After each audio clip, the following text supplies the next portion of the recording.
at the end of the day, I think the canal brings people together for a multitude of different reasons. And, whether it's to celebrate, the historical nature of the canal, the accomplishments of the canal, that is one thing that I find myself anytime, we go out walking in the summertime, probably weekly on the canal, my wife and my daughter and I, and we bring the dog, and I always find myself thinking, wow, this was built by hand. What a marvel that is. Welcome to the Everything is a Primary Source podcast, the show where we construct history through popular culture. I'm your host, Eric Salmonson. I'm a social studies teacher, historian, and pop culture enthusiast. Each episode, I sit down with everyday people to discuss the media, objects, places, and events that shape us and reveal what they say about the past, as well as who we are now. The Everything is a Primary Source podcast is, therefore, your history, my history, our history through popular culture. So this is one I've been looking forward to for a long time of the Everything is a Primary Source podcast, because today we're going to be talking about the Erie Canal. I've been mentioning the Erie Canal. I incorporate it into a lot of these episodes, even if it doesn't warrant it. I've always been interested in the topic, and I'm a bit envious of my guest today, Kevin Leisten, who actually teaches in view of the canal, right? You teach in Penfield, New York, which is right outside Rochester. And how close to the canal are you when you're giving your lessons in your classroom? Hey, Eric, thanks for having me again. Yeah, Penfield, we're talking 2 or 3 miles from the Erie Canal, and my hometown is Fairport, which is a stop right on the Erie Canal. So it really is a central part of life for us here in and around the Rochester, New York area, for sure. Yeah, you got to imagine, one of the nicknames of the Erie Canal is the mother of cities, that so many of those areas along it probably wouldn't have existed had it not been for this big thing. Yeah, I mean, absolutely. The Erie Canal is what spurred the development of so many cities through Western New York here. I mean, and if you think about a lot of the names of the towns along the Erie Canal, so my hometown, for example, Fairport, was called Fairport because it literally was viewed as a fair stopping point Hmm. along the way from Albany to Buffalo to get a good meal, to, to find a place to stay for the night. Similar to, like, as you go towards Buffalo, you have Lockport, Hmm. where the multi-tiered locks are, for example. So a lot of the towns were named for their specific location here on the canal, which is something that a lot of people don't realize, I don't think. Yeah, when you hear the word port, most people think of a coastal city or a coastal town, not necessarily something that's pretty far inland and on a canal. But you're right. Once you can always spot somebody who's from along the canal, if they're from New York and they say such and such port, you're like, oh yeah, you're probably from Spencerport, Brockport, Lockport, Fairport, you just mentioned, and all of those. And it's become so incorporated, just like the canal itself. We're celebrating 200 years, the bicentennial of the canal this year in 2025, and it is highlighted, but it's not at the same time. People incorporate it into their everyday life. They take bike rides, they take walks, they take canal cruises, but it doesn't stop traffic necessarily of people pointing and looking at that amazing thing. That's just me. Whenever I see it, I stop in my tracks. But there's the Erie Canal.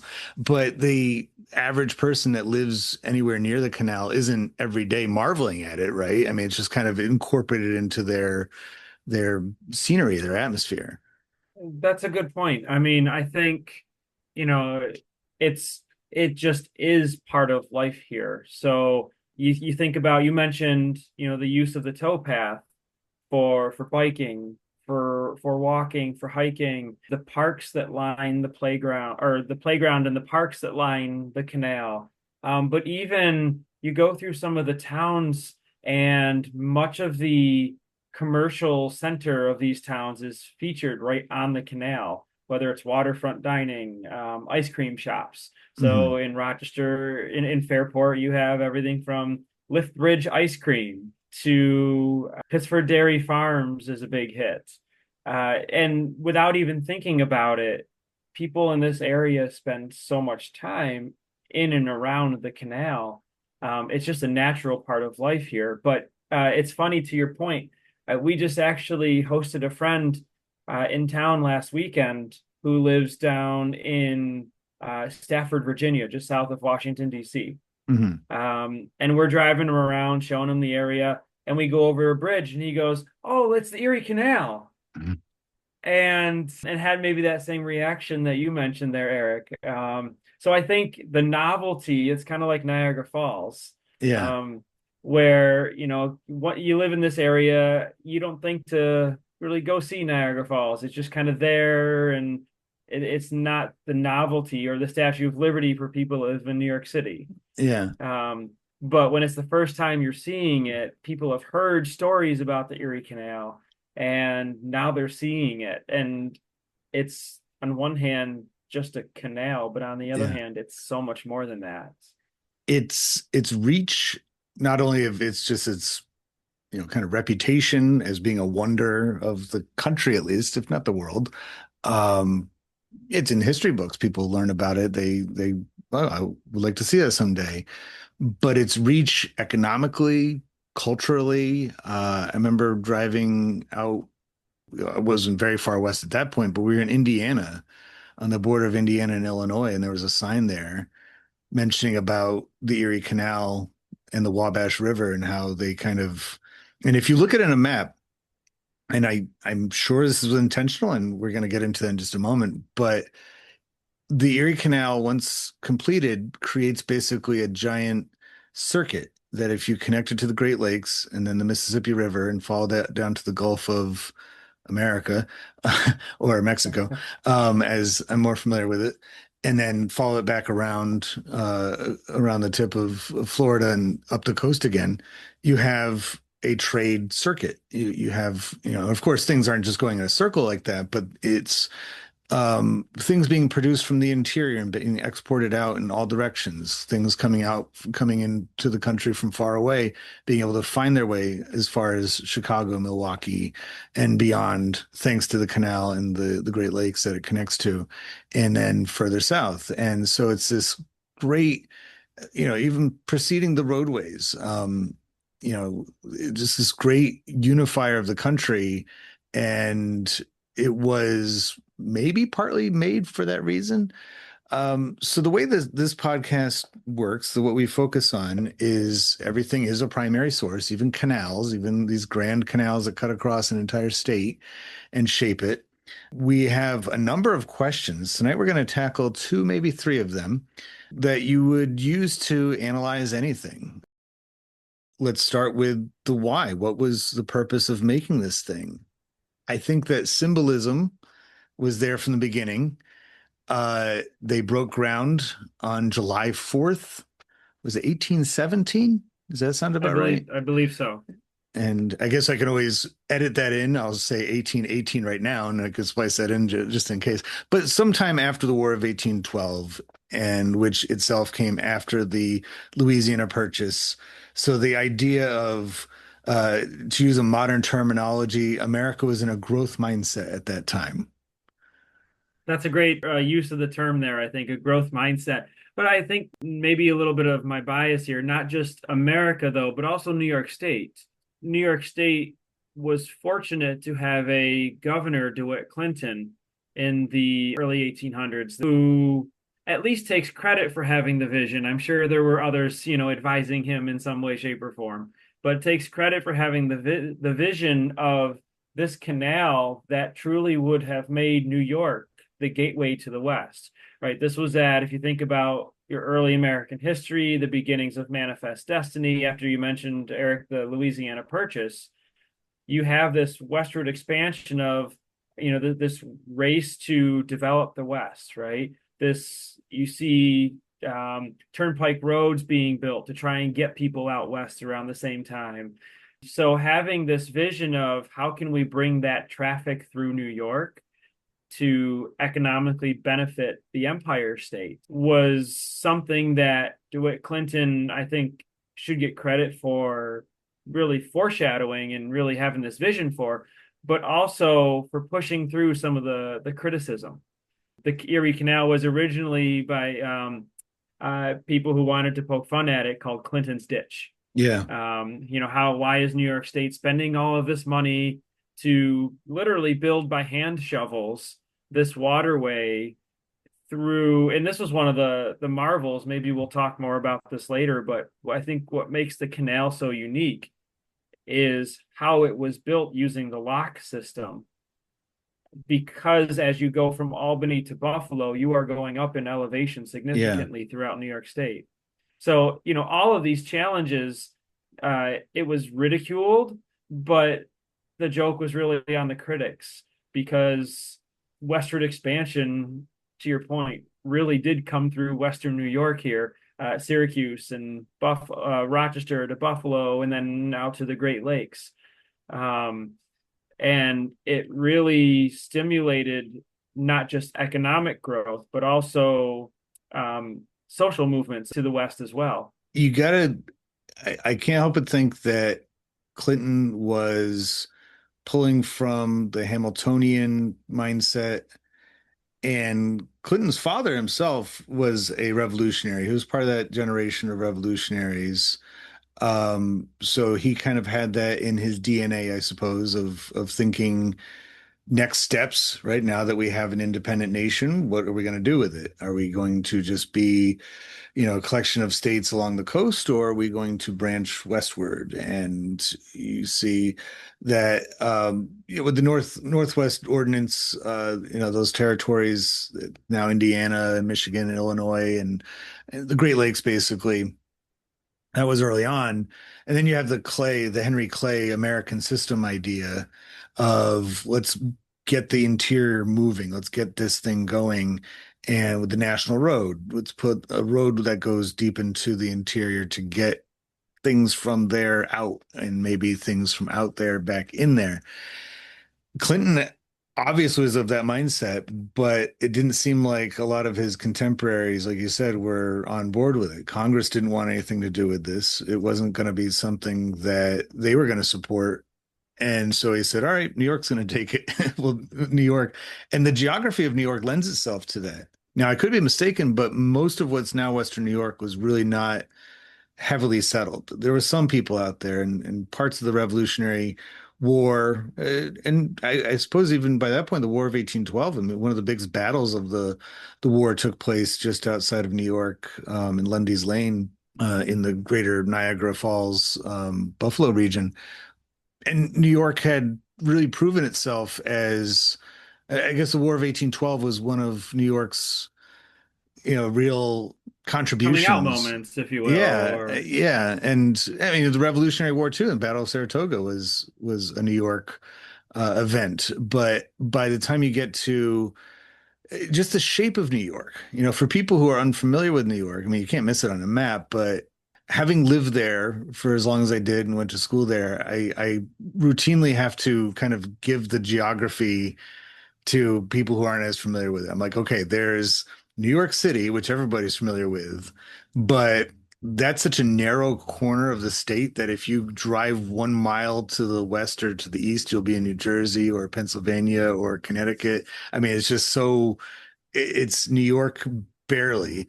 But then once you go up north, you have the capital region, you have the Catskills before that, you go west, you have the Western New York, but that's not all. Western New York also has, you have the southern tier. Then you have, of course, the northern section where, I lived for a long time in the North Country in the Adirondacks before that. It's a very oddly shaped state, but I can't help that that's what gave the idea of, all right, New York's going to take the reins here. We're going to be the ones who are going to make this great connection from east to west. And if the rest of the country's not with us, all right, we'll be the ones who benefit the most. yeah, I mean, I agree, and I think it was almost a perfect storm of a couple different things. You mentioned the geography there, having that route from east to west available in the first place, but also in a way, maybe a stroke of luck too, because New York State had Lake Erie on the western end, but also the Hudson River already on the eastern end. So there was something to start and end and connect with. Yeah. And, New York City obviously was already a center of commerce and economic activity in the United States. So was up the Hudson River to Albany at that point. So I think having those geographic features already contributed in a major way to kind of saying, all right, this is the spot, right? This is where we want to make this happen. It sort of went hand in hand with the ingenuity and the odd shape of New York, but also some of the geography that was already there.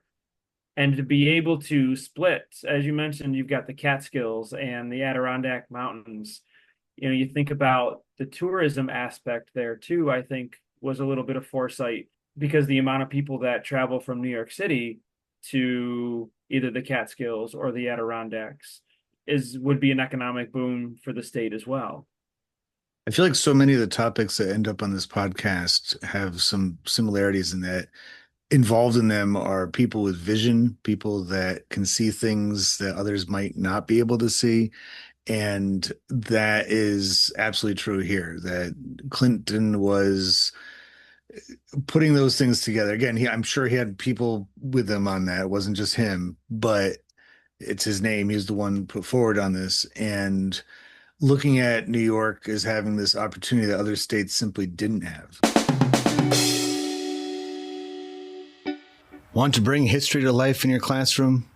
With everything as a primary source to go, you can borrow real historical artifacts from the last 200 years, shipped right to your school. It's hands-on history, paired with ready-to-use lesson plans and classroom activities that make the past come to life for you and your students. Whether you're teaching the Industrial Revolution all the way up through the Communication Revolution, there's something in our collection for every era. Visit everything-history.com/EPS to go and start transforming your teaching today. That's everything-history.com/EPS to go, because history belongs in your hands. Now, the July 4th component to it, the Independence Day opening up of it, I've always interpreted as a great declaration of the continuation of the revolution being successful. That unless we are fully detached from the rest of the world, as far as relying on them for things that we have in our homes, in our businesses, just in our economy, then we're not really an independent country. And breaking ground on the canal on the 4th of July was a way of saying we're beginning that process of being fully independent, that we're not going to be relying. Do you think that's a fair interpretation of the symbolism there? No, I think there's got to be some truth to that. I mean, independence, it can also very much be a mindset too. We have the political independence from the British, but I think also the mindset of we're independent, we can venture out on our own, we can do some of these things that might benefit us, whereas our hands were tied, when we were under the control of the British, and then you have very shortly thereafter the War of 1812 and the embargoes, and so I think there's the literal analogy to celebrating Independence Day, and this is our new step forward in a way.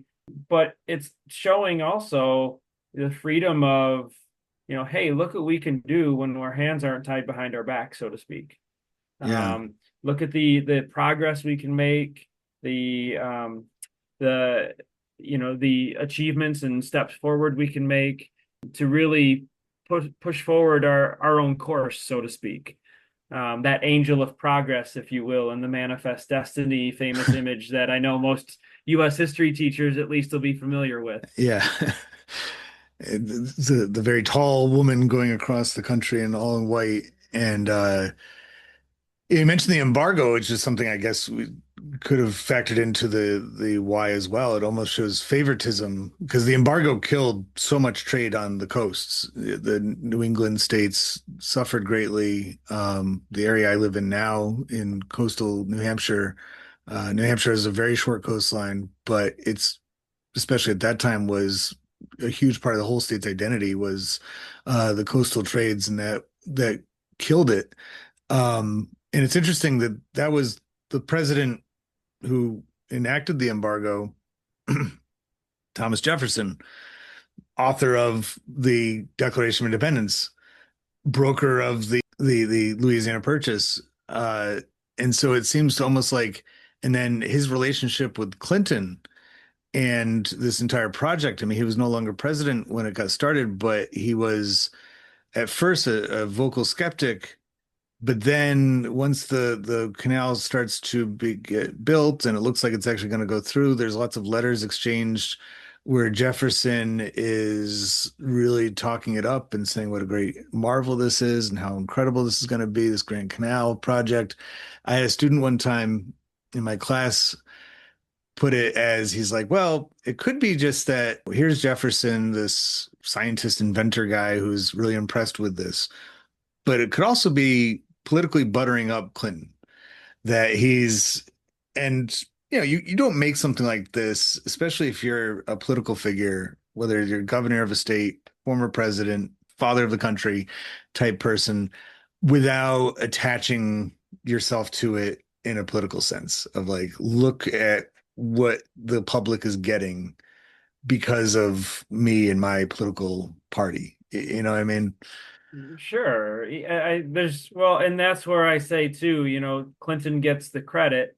I have no doubt there was some encouragement. There had to have been somewhere along the way, political motivation here too. I mean, but you think about, and I'm just kind of thinking now as we're talking here, that's what I love about these conversations. But you think about the embargo and perhaps and as another reason why the canal was built here as a way to continue to promote internal economic growth and trade, commerce. Now that we have the Mississippi River, another access point to that, especially in the event that if we have another war where that we see embargoes or impressment of American sailors at that time, another way to continue trading and promoting economic growth in the face of maybe foreign threats that might Yeah. exist.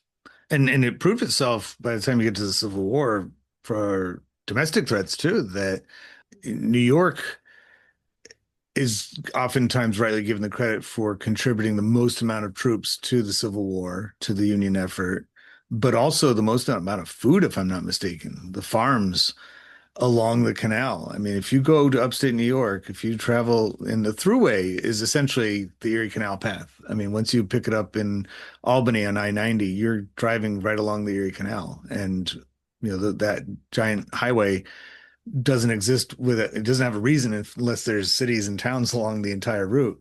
But as you that it's all farmland. It's all just agriculture and some industry, of course, right on the canal itself and trains and stuff. But you can see this gigantic agrarian agricultural economic system very much in place by the time you get to the mid 19th century, so that when the crisis of the Civil War arrives, New York is meeting that call in many different ways. Oh, absolutely. And you think about building something the path of least resistance. You mentioned the New York State Thruway. There's a geographic reason why the New York State Thruway parallels the Erie Canal, parallels the main railroad lines that go through New York State from Albany to Buffalo as well. And that's because the landscape is so flat. It rises in elevation, but generally speaking, it's a flat landscape as you travel across it. Anyone who's ever driven the 4 or 5 hours across the New York State Thruway can tell you that. But that also allows for lush farmland, and the Erie Canal bringing settlers very quickly out west allowed people starting to farm many of the the lush farmland as you go throughout Western New York here, and then eventually, building the cities that comes a little bit later.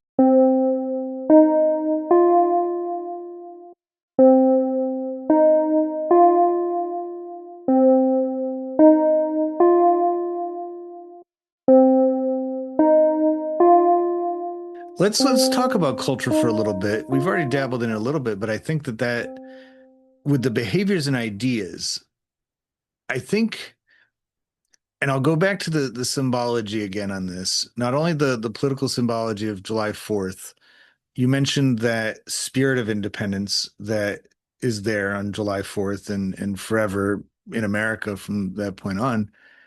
Um, the when the canal actually opened in October of 1825, and it had already been, they had a soft opening before that, right? There was quite a bit of it was done, but Governor Clinton took a ride. He started in New York, right? And then made his way to Buffalo. I think that's the route he took, and then went back to New Yep. York. And then dumped. Yep. So there's actually a really great book called The Wedding of the Waters, and it's the story of how he scooped up Lake Erie water, and then on one end, and then I think it was Lake Erie water, and then traveled back down the canal, down the Hudson, and I think he dumped it into the Atlantic Ocean. And immediately destroyed the ecosystem of all these dozens of fish. Uh, You can fact check me on that if it was one to the other, but that's where the story of the Wedding of the Waters comes yeah, from. and it's not just a infrastructure thing that's been built. That this is going to be a cultural and social um, thing as well. I mean, he rides on a boat called the Seneca Chief, which, I mean, you call it something like that. The Seneca being one of the Iroquois, the Haudenosaunee nations along the canal. The Great Longhouse is, pre-exists before the canal itself. But calling yourself the Seneca Chief, that's your boat. And people knew he was coming. They shot out, was it every 7 miles they shot off a cannon, A cannon, uh, yep. saying that, the governor's here. And so it's this clear, he's not just bringing the water from the Atlantic to Erie and then Erie to the Atlantic. It's saying this is the culture. The culture is moving here, right? The people are going to be here. People are going to be reading books in New York City. They're going to be reading books in on the other side of the Great Lakes, the same ones. They're going to be sharing language. They're going to be sharing ideas. That seems to take shape almost immediately with the Second Great Awakening having such a hotbed of activity in Western New York. I mean, that's a cultural thing right there, right? Absolutely. I mean, New York becomes the so-called burned over district during the Second Great Awakening, the western part of New York, I should say, because it was, as the analogy went, completely burned over with religious revival throughout the latter 1820s, 1830s, 1840s. So you see, not that whole idea of, we go back to the mindset of independence that transfers over, if you will, to religious independence. And you see all of these new different religious revival groups, if you will, led by, your Charles Finneys, for example, that are really challenging some of the traditional religious institutions that have existed. And through that, again, back to that mindset of independence, I think that speaks to also why the women's rights movement picks up steam right here in Western New York. I mean, we have Seneca Falls right here along the Erie Canal. Um, Susan B. Anthony is from Rochester, New York. Her famous voting, getting arrested for voting, took place in Canandaigua, New York, which is about 10 miles south of the Erie Canal. Um, so I think that mindset, that spirit of independence, not only factors into the building of the canal on the July 4th, as we talked about, but also then carries forward into some of these other independence, women's independence, religious independence. Um, Carries Abolition. for yes, yeah, abolition. How could I forget Frederick Douglass right here in Rochester as well, and the communication he had with William Lloyd Garrison out in New England, and some of the even some of the Elizabeth Cady Stantons who were also advocating for abolition along with women's suffrage. So there is this whole spirit of independence and spirit of reform, I think, that the Erie Canal either contributes to, or maybe, just provides a vehicle for that independence that was there all along. That would be a good conversation to have too. It's replicated again with the railroads, the Transcontinental Railroad in particular. Which I mean, there's actually, but the Church of Jesus Christ of Latter-day Saints and Mormons have connection to the Erie Canal because Joseph Smith and Palmyra, and then there's a connection quite literally to the Transcontinental Railroad because that is in Utah, that the Promontory Point is in. So again, there's more American, exclusively American things, right? Coming from there. But there's some symmetry in as far as just like, and you mentioned it before, that movement west. It's such a natural thing for this country. I mean, it was founded by moving west, people from Europe to America. And each time that that happens, each iteration of it, it seems to be um, there's some other quite literally vehicle that's moving things along. Like if I'm not mistaken, Anthony Susan B. Anthony was, I think, from Massachusetts originally, and she went to Rochester specifically. You mentioned Frederick Douglass. He, after escaping slavery in Maryland, first starts in New England, but then goes to To Rochester Rochester as well. And and it was like publishes his North Star here. it was seeing it as like this is a new city. This these are going to be started. They're not going to be tied down to the past the same way that the East is, and that is setting the tone for later in the century. So after the Civil War, when westward expansion really, really gets super fast and a lot more sophisticated, you see it happening again, where people who might not be in the best circumstances in the East, and by that point, Rochester, Buffalo, Syracuse, that's the East, they're not the West anymore. But that same attitude happens in the West, where people are like, this is a fresh start. This is a new place. I mean, when you get to the Pacific Ocean, you have incredible cities like San Francisco and Los Angeles and San Diego, which are, and especially Los Angeles, like the ultimate. This is like the ultimate like cultural location, right? This is America putting its mark at the end of the continent. Like this is we made it, and it's like the Erie Canal was the first half of the 19th century version of that. The Transcontinental Railroad was the second half of the and then that's getting kind of um I don't know, taking artistic license in a way, getting poetic about it in a more But there's some technical. symmetry there. Yeah, and they saw, I mean, the idea of a transcontinental railroad was brought up pretty early on. And you have to think that they were looking at the Erie Canal and saying, see, these kind of lofty ideas can actually be completed, and look at what it does.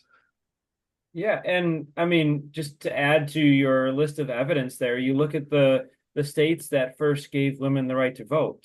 They were your Wyomings and your Dakotas, the states out west. So that whole idea, that whole like progressive mindset, I think goes hand in hand with that um, spirit of growth and spirit of improvement. and continuing to want to make progress. As a fellow educator, I know that taking our social studies classes to historical sites and museums can be a rewarding experience for everyone involved.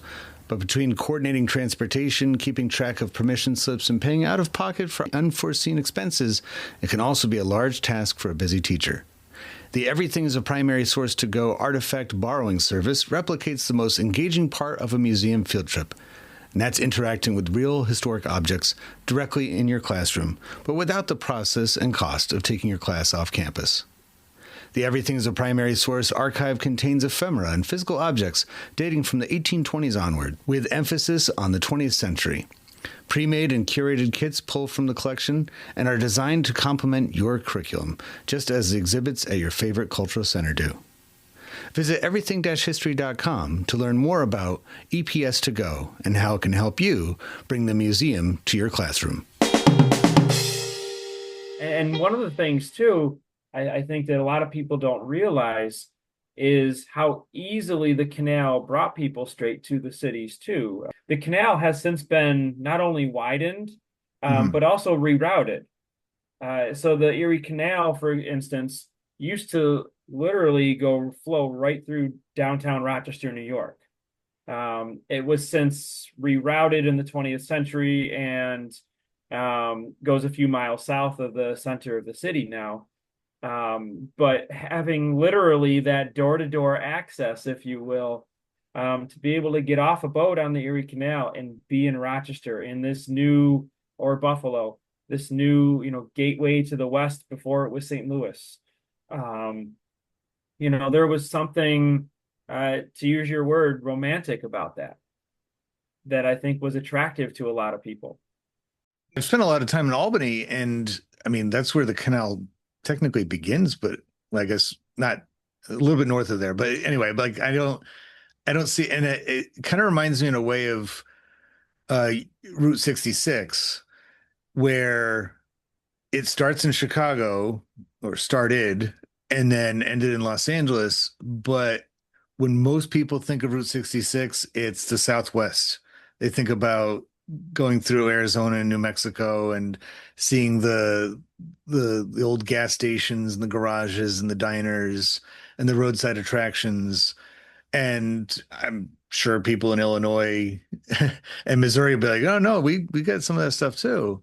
But it's like those Well, places already had their identity to begin with. And in the gigantic city of Chicago, which exists in part because of the Erie Canal, you'll find a sign that says this here begins Route 66, but it's in it's on the Santa Monica Pier in Los Angeles that's like, you made it. All right. Like that. And so similarly with the canal, it's like, yeah, like I couldn't even imagine like in Syracuse, Onondaga Lake is there. And that was a big part of, the canal went to the lake and, um, that was a part of the whole system. But I I have trouble finding like deciding where is the canal view in Syracuse. Do they even in Albany, like where are you going to see the canal? You know what I mean, or what's left of it. So it's in. I feel like it's the places that really exist because of the canal that are the ones who make it such a big part of their lives. Well, and you go through some of the towns here in Western New York, and right now it's like the Super Bowl. Yeah. The signs that are up, the community events that are happening centered around the canal, the historical events. But yeah, the little mementos, and I mean, it really is a big deal. There are year-long events happening to celebrate the 200th anniversary of the canal. But I do wonder, and this is just my speculation, but you look at some of we said it before, the giants of American history who found Rochester as their home. Rochester has our airport is the Frederick Douglass Airport. The main bridge that goes through downtown Rochester is the Freddie Sue Bridge, the Frederick Douglass Susan B. Anthony Memorial Bridge. And those are names that, regardless of where you are from in the United States, you know of, you've heard of before. And let's Um, not forget George Eastman George, yeah, and Xerox Eastman Kodak, on the and other side of town. I mean, the movie industry kind of owes itself to the Erie Canal, doesn't it? Because all that industry, Rochester's not just a city that somebody threw a dart at on a map and said, that's where we're going to do it. I mean, it lends itself so perfectly to producing things, right? And emanating in so many different directions. And I mean, Kodak revolutionized the way that we interact with each other in so many and communicate with each other in so many different ways, and democratized the whole concept of portraiture and picture taking. And yeah, that's a huge name too. I mean, Rochester, this is a pretty huge city. It's a good sized city, and it has a lot of culture, and it has a lot of really cool things you can't find anywhere else. Um, so yeah, I mean, it's and yeah, to go back to your point. I mean, people point to that canal as this is why we're here, and this is why all this stuff has happened here.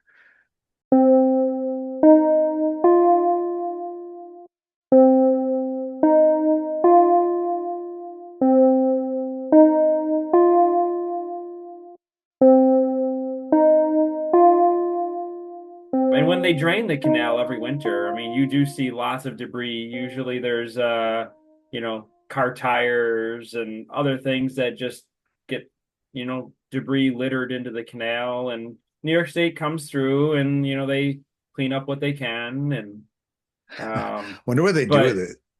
They fun like auction center. Like, okay, it's stuff we find at the bottom. Here's a shopping cart from Wegmans, and uh, artifacts for your collection, Eric. that's how I would totally take on this.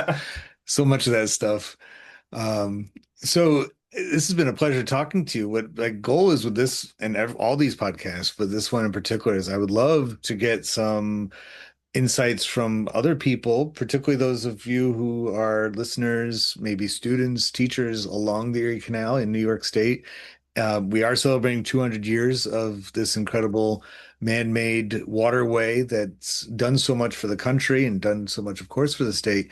I'd love to get your perspectives. And there, like every other primary source, there's other questions you can answer that goes along with it. But Kevin, I know you do a lot of work with the Library of Congress and with teaching with primary sources.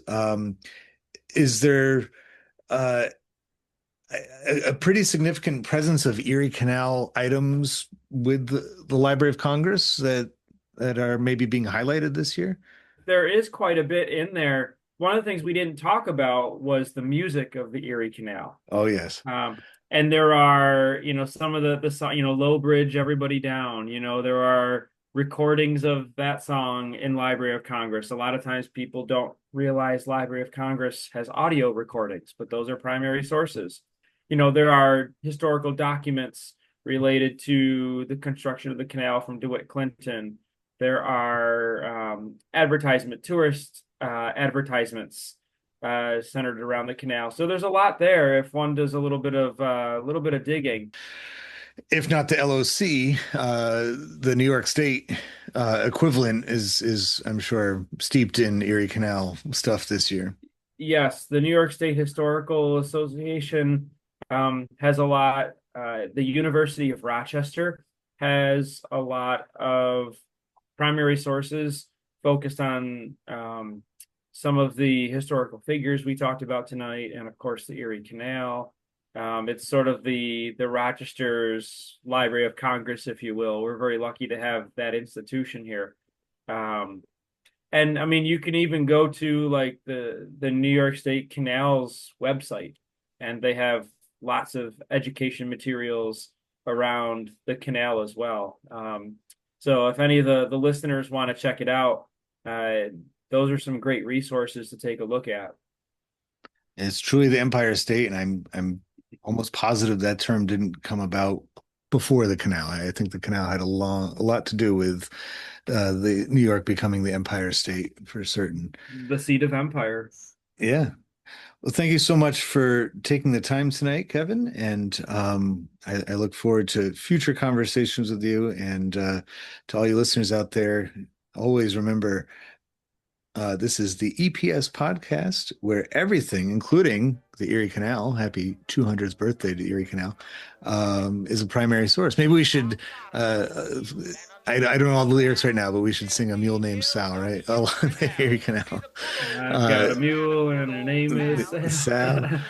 Low Bridge, everybody down. Another one. Yep. Yeah, that's remember learning that in fourth grade. But thank you again, Kevin. It was a wonderful time talking to you. And It's my pleasure. Thanks for having me here. Buffalo, Low Bridge, everybody down. Low Bridge, we must be getting near a town. You can always tell your neighbor, you can always tell your pal, if he's ever navigated on the Erie Canal. Popular culture, by definition, connects and unites us, and proves that people of different backgrounds, in fact, have a lot in common with one another. I hope you enjoyed this conversation, at least in part, for that reason. If it connects with you and you'd like to add to it, or any of the podcast episodes, just visit everything-history.com and search for the Everything is a Primary Source project, which can be found in the classroom section of the website. We'd love to hear what you have to say. Be sure to rate and share this podcast wherever you are listening to it now, and follow Everything as a Primary Source on social media, including YouTube and especially Instagram. Thank you for listening to the EPS podcast, where everything is a primary source.